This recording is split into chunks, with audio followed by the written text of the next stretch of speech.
Rachael Burford. Hello, thank you so much for joining the Kickback and talkSPORT today. How are you?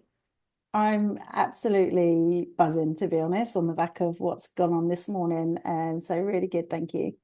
Let's dive right in and talk about we're here 100 days ahead of the Women's Rugby World Cup. How special is that tournament going to be this year? Yeah, I think, it's been on everybody's talking lips for so long now, and now we're at the final 100 days before the opening game. And yeah, super excited. I think we can see the growth that the game has had in such a short period of time since the last Rugby World Cup. Obviously, record crowds, incredible viewing figures, engagement, and then we've managed to double that already this year. So the impact that this tournament is going to have, not just here in England but globally, is unimaginable. Really, I think there's so much potential on the back of this Rugby World Cup, and I'm so excited. And obviously today, with it being the 100-day mark, everybody's going to be counting down every single day, ready for the 22nd of August when England take on the USA. And as you say, it's got the potential to make a huge global impact, but it is a home tournament. How incredible is that England's hosting this World Cup? Yeah, it's huge. We've obviously seen such great growth in the UK, and particularly in England with the domestic league, the Red Roses flying so well and so high. We've seen such an interest from fans and supporters, and interest from brands and media. And to think then that the major tournament of the Women's World Cup is coming here to England in a place that is, a strong tradition of rugby. It just has everything set up for it to be really successful, and the impact. And our players across all the teams are such incredible role models that really engage with the fans and have got a real personal connection to them. And I think they've been part of the reason why it's grown so much and so quickly in the last few years, leading into this Rugby World Cup, where we've got record attendances already being made with the ticket sales that have happened so far. And speak to me a little bit about that change in visibility and attendances from kind of when you started to now. How have you seen the game grow? Oh, it's significantly. It's night and day apart from where it was. I was captain 2006 out in Canada at the first ever World Cup, and I'm not even sure tickets were on sale. I think it was a case of you could come along and watch, and we didn't have many people there at all, probably mostly just friends and family. And every World Cup cycle, you see an increase, you see a further development, whether that's investment, whether that's participation, the athletes themselves, developing.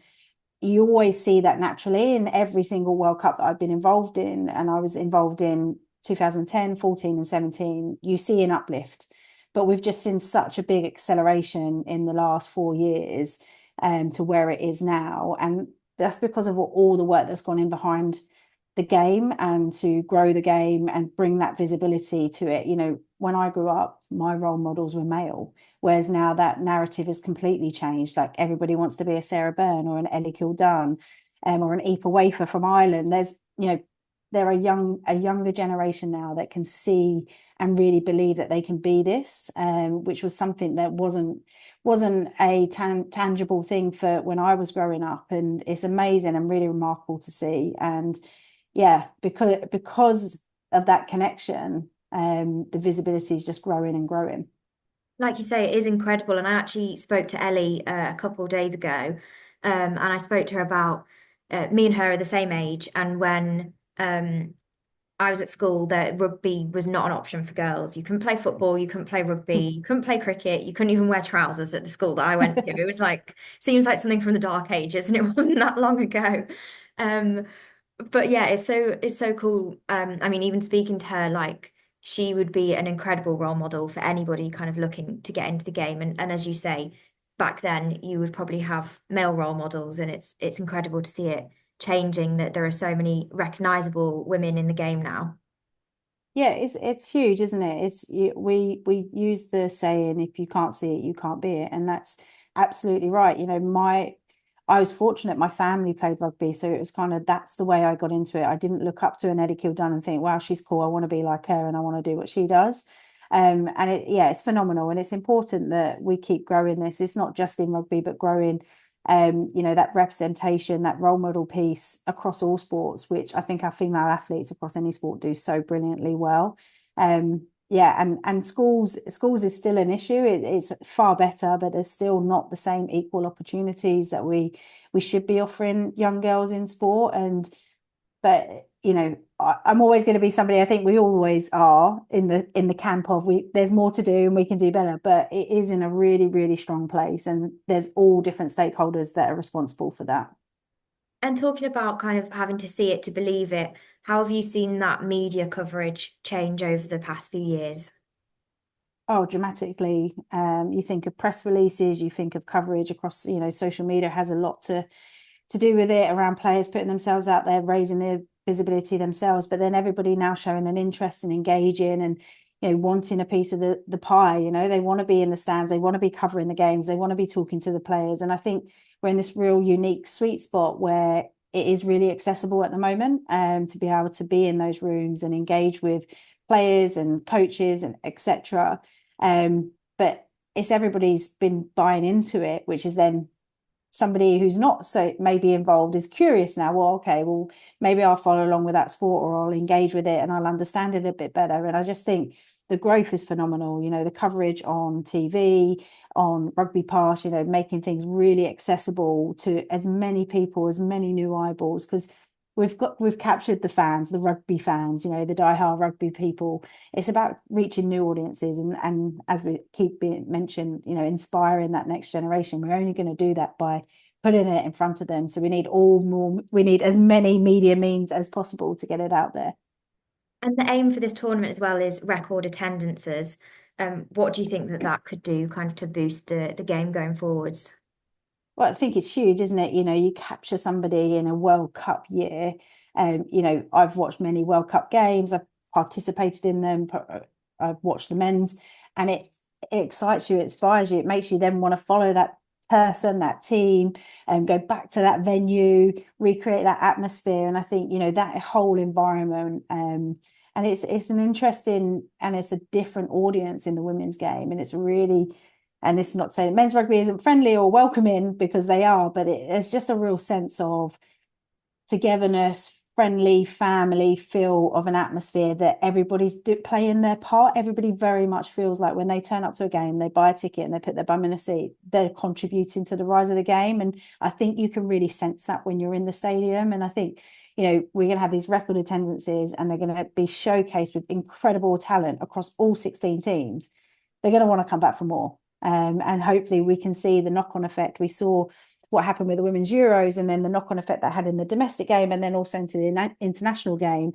It can only be a real positive once we're selling out these stadiums, which tickets are, people are trying to beg, borrow, and steal at the moment, because they've sold the fastest they've ever sold. And it's remarkable that this is going to be the biggest Rugby World Cup ever for women, for the women's game.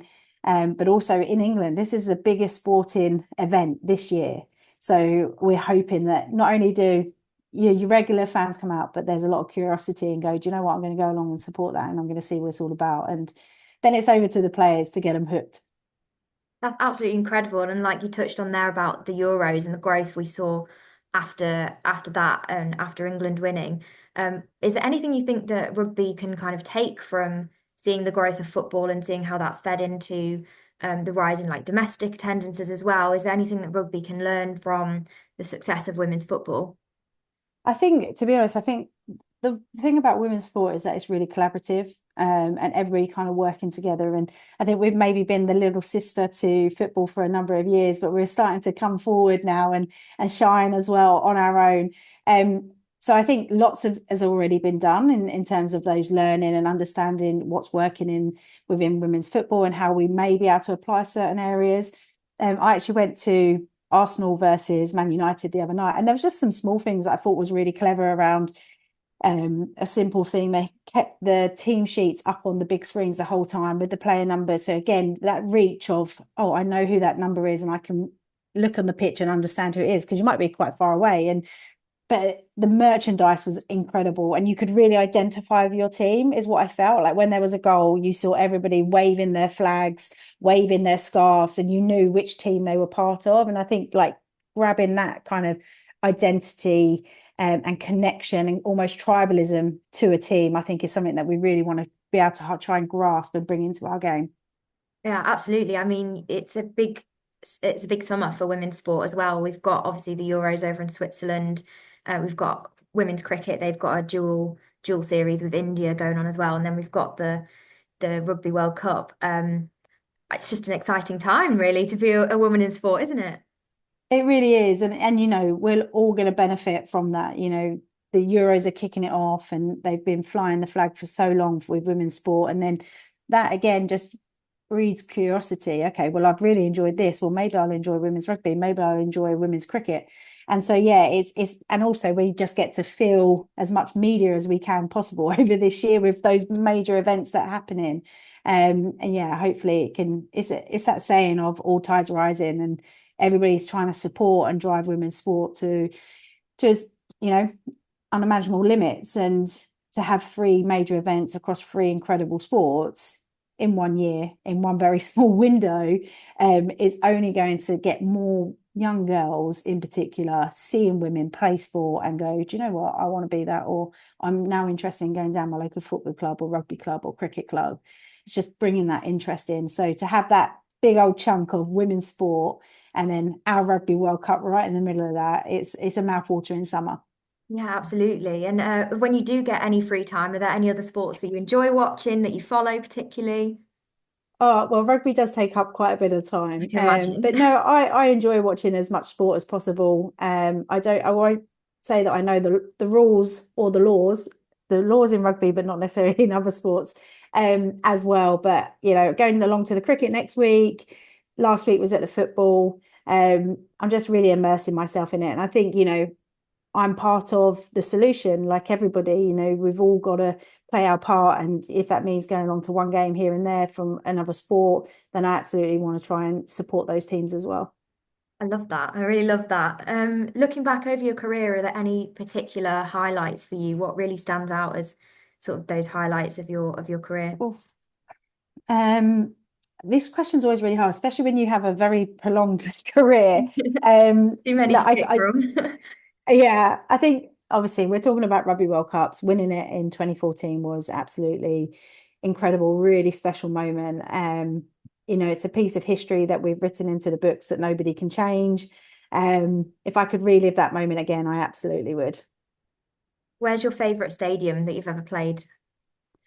Ooh, well, I really love playing at Allianz Stadium because obviously it's the home. There's so much history there. Um, And if I was to say overseas, like France is a really good place to play in. It's very hostile, it's very tough, but it's all about the atmosphere, and France always bring it. And who's the best player that you've played with or against? Um, best player. Oh, see, the challenge with this question, sorry, I'm going to sit on the fence, is because I played with a couple of different generations. So it's Yeah. almost like from certain generations who were the best players. Um, who was the best player that I played with? Emily Scarrett was partnership in the centres of Earth for such a long time. Amy Turner, old number nine, brilliant, was like ahead of her time before a lot of us. Um, Selena Rudge going right back, one of the most fierce competitors. I'm not scared of many people, but she is one I'm very scared of. Um, it's just I could literally reel off everybody. I mean, that just shows you kind of the standard and how many amazing people there are, for people to look up to and watch the game and really get involved this year with the Women's Yeah, World Cup as well. So Rachel, thank you so much for speaking to me today. I've learned a lot. I've loved chatting to you, and we'll be following the Rugby World Cup this year as well, on the show, amazing. and at talkSPORT. So we're really looking forward to seeing the growth of the game as well.